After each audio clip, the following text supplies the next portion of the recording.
ವಿಶ್ವತ ಚಕ್ಷುರುತ ವಿಶ್ವತೋ ಮುಖೋ ವಿಶ್ವತೋ ಬಾಹುರುತ ವಿಶ್ವತಸ್ಪಾತ್ ಸಂಬಾಹುಭ್ಯಾಂ ದಮತಿ ಸಂಪತರ್ತ್ಯೇ ದ್ಯಾರವಾ ಭೂಮಿ ಜನಯ ದೇವ ಏಕಃ.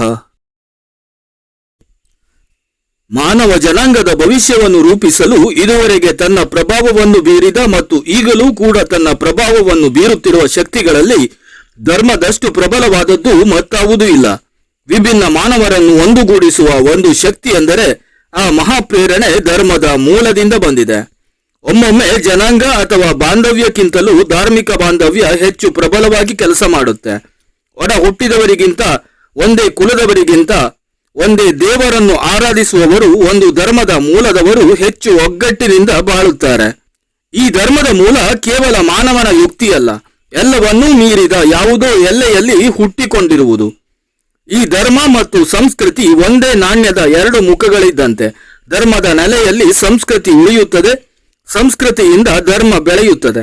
ಇದರಲ್ಲಿ ಅನಂತ ಭಾವನೆಯ ವಿಕಾಸ ಅಡಗಿದೆ.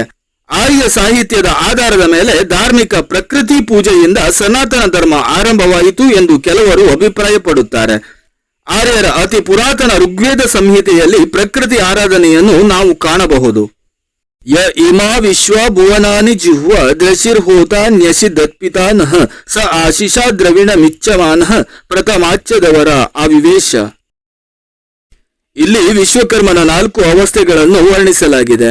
ಈ ಶ್ಲೋಕದಲ್ಲಿ ಯಾವ ವಿಶ್ವಕರ್ಮನು ಇಮಾ ವಿಶ್ವಾಭುವನಾನಿ ಸಕಲ ಲೋಕಗಳನ್ನೆಲ್ಲ ಜುಹ್ವ ದ್ರಶಿರ್ಹೋತ ಜುಹ್ವತ್ ಆಹುತಿ ರೂಪದಲ್ಲಿ ಅರ್ಪಿಸಿ ನ್ಯಸಿದತ್ ತನ್ನ ದಿವ್ಯ ಸ್ಥಾನದಲ್ಲಿ ಕುಳಿತನೋ ಅಂತಹ ನಮ್ಮೆಲ್ಲರ ಪಾಲಕನು ಆಶಿಷ ತನ್ನ ಸಂಕಲ್ಪಪೂರ್ವಕವಾದ ದ್ರವಿಣಂ ಧನವನ್ನು ಇಚ್ಛಮಾನ್ ಇಚ್ಛೆಯಂತೆ ಪ್ರಥಮಚ್ಛತ್ ಮೊದಲು ಎಲ್ಲವನ್ನೂ ವ್ಯಾಪಿಸಿ ಅಮರಾನ್ ತನ್ನಿಂದ ಉತ್ಪನ್ನವಾದ ಸಕಲ ಭೂತಗಳನ್ನು ಆವಿವೇಶ ಪ್ರವೇಶಿಸಿದನು. ಕಿಂ ಸ್ವಿದಾಸಿದಧಿಷ್ಠಾನ ಮಾರದ್ಗುಣಂ ಕಥಮತ್ಸಿವ್ ಕಥಾಸಿತ್ ಯಥೋ ಭೂಮಿಂ ಜನಯನ್ ವಿಶ್ವಕರ್ಮ ವಿದ್ಯಾಮರಣೋನ್ಮಹಿನಾ ವಿಶ್ವಚಕ್ಷಾಹ. ಸೃಷ್ಟ್ಯಾದಿ ಕಾರ್ಯಗಳಲ್ಲಿ ಮೊದಲು ಪ್ರಳಯದ ಕಲ್ಪನೆ, ನಂತರದಲ್ಲಿ ಸೃಷ್ಟಿ, ನಂತರದಲ್ಲಿ ಸ್ಪಷ್ಟವಾದ ಜಗತ್ತು. 2ನೇ ಶ್ಲೋಕದಲ್ಲಿ ಯಾವ ಮೂಲ ಕಾರಣಗಳಿಂದ ಸಕಲವನ್ನೂ ನೋಡಬಲ್ಲ ವಿಶ್ವಕರ್ಮನು ಭೂಮಿಯನ್ನು ಜನಯನ್ ಉತ್ಪಾದಿಸಿ ಮಹಿನಾ ತನ್ನ ಮಹತ್ಯದಿಂದ ಸಕಲ ಲೋಕಗಳನ್ನು ಸೃಷ್ಟಿಸಿದನೋ ಅಂತಹ ಅಧಿಷ್ಠಾನಂ ಈ ಲೋಕ ನಿರ್ಮಾಣಕ್ಕೆ ಆಧಾರವು ಕಿಂ ಸ್ವತ್ ಆಸಿತ್ ಯಾವುದಿದ್ದಿತು, ಆಭರಣಂ ಉತ್ಪಾದನೆಗೆ ಮೂಲ ಕಾರಣವು ಕಥಮಸ್ವಿತ್ ಯಾವುದಾಗಿತ್ತು, ಕಥಾ ಆಸಿತ್ ಯಾವ ಪ್ರಕಾರವಾಗಿದ್ದಿತು.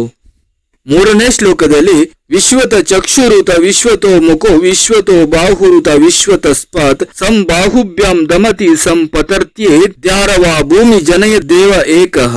ವಿಶ್ವತಶ್ಚಕ್ಷು ಸರ್ವತ್ರ ಪ್ರಸರಿಸಿದ ಕಣ್ಣುಗಳುಳ್ಳವನು, ವಿಶ್ವತೋ ಮುಖೋ ಸರ್ವತ್ರ ಹೊಂದಿರತಕ್ಕ ಮುಖವುಳ್ಳವನು, ವಿಶ್ವತೋ ಬಾಹು ಸರ್ವತ್ರ ಪ್ರಸರಿಸಿದ ಬಾಹುವುಳ್ಳವನು, ವಿಶ್ವತಸ್ಪಾತ್ ಸರ್ವತ್ರ ವ್ಯಾಪಿಸಿದ ಪಾದವುಳ್ಳವನು ಇತ್ಯಾದಿ ವರ್ಣನೆಗಳಿಂದ ಪರಬ್ರಹ್ಮನ ವಿಶ್ವವ್ಯಾಪಕತ್ವವನ್ನು ವರ್ಣಿಸಿದೆ.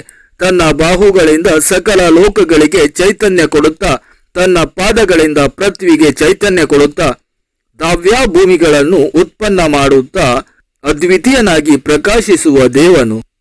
ಹೀಗೆ ಆರ್ಯ ಸಾಹಿತ್ಯಕ್ಕೆ ಆಧಾರವಾಗಿ ಪರಮಾತ್ಮನ ಕಲ್ಪನೆ ಬೆಳೆಯುತ್ತಾ ಹೋಗುತ್ತೆ. ಇಲ್ಲಿ ಅತ್ಯಂತ ಆಳ ಅಧ್ಯಯನ ನಡೆಯುತ್ತೆ. ದೇಹದ ಮೂಲಕ ವ್ಯಕ್ತವಾಗುವ ಶಕ್ತಿ ಯಾವುದು?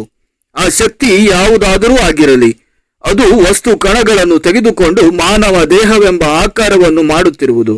ನಮ್ಮ ದೇಹವನ್ನು ಸೃಷ್ಟಿಸಲಿಕ್ಕೆ ಹೊರಗಿನಿಂದ ಯಾರೂ ಬರುವುದಿಲ್ಲ. ನಾವೇ ಜೀರ್ಣಿಸಿಕೊಂಡು ರಕ್ತ ಮೂಳೆ ಮಾಂಸವನ್ನು ಬಲಪಡಿಸಿಕೊಳ್ಳಬೇಕು.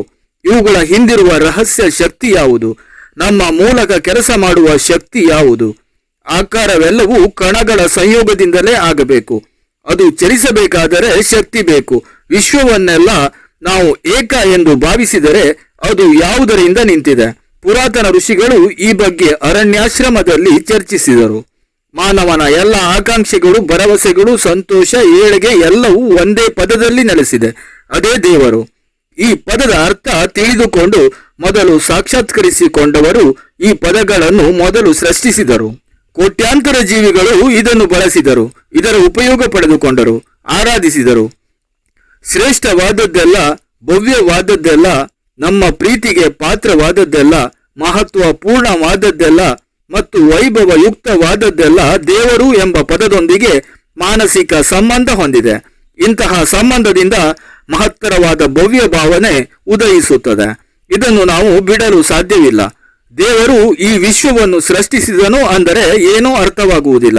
ವಸ್ತು, ಆಲೋಚನೆ, ಚೈತನ್ಯ, ವಿಶ್ವಶಕ್ತಿಯ ಹಲವು ಅಭಿವ್ಯಕ್ತಿಗಳಿಂದ ನಮಗೆ ಅರಿವಾದಾಗ ದೇವರು ಎಂಬ ಪದದ ಅರ್ಥ ಗೊತ್ತಾಗುತ್ತೆ. ಇದನ್ನೇ ಪರಬ್ರಹ್ಮ ಎಂತಾದರೂ ಹೇಳಿ, ವಿಶ್ವಕರ್ಮ ಎಂತಾದರೂ ಹೇಳಿ, ಪರಮೇಶ್ವರ ಎಂತಾದರೂ ಹೇಳಿ, ನಾವು ನೋಡುವ ಇಡೀ ಬ್ರಹ್ಮಾಂಡವೆಲ್ಲ ಅವನ ಸೃಷ್ಟಿ. ಸ್ಪಷ್ಟವಾಗಿ ಹೇಳಬೇಕೆಂದರೆ ಇಡೀ ವಿಶ್ವವೇ ಅವನು. ಅವನೇ ಉಸಿರಾಡುವವನು, ಅವನೇ ಪ್ರಾಣದಂತೆ ಕೆಲಸ ಮಾಡುವವನು. ಅತಿ ಕ್ಷುದ್ರ ಜೀವಾಣುವಿನಲ್ಲೂ ಅವಿಕಸಿತನಾಗುವವನು ಅವನೇ. ಮತ್ತೊಂದು ಕಡೆ ವಿಕಾಸವಾಗಿ ದೇವರಾಗುವವನು ಅವನೇ. ಒಂದೇ ಮಾತಿನಲ್ಲಿ ಹೇಳಬೇಕೆಂದರೆ ನಾವು ಅವನಿಂದಲೇ ಬಂದೆವು, ಅವನಲ್ಲಿಯೇ ಇರುವೆವು ಮತ್ತು ಅವನ ಬಳಿಗೆ ತೆರಳುವೆವು.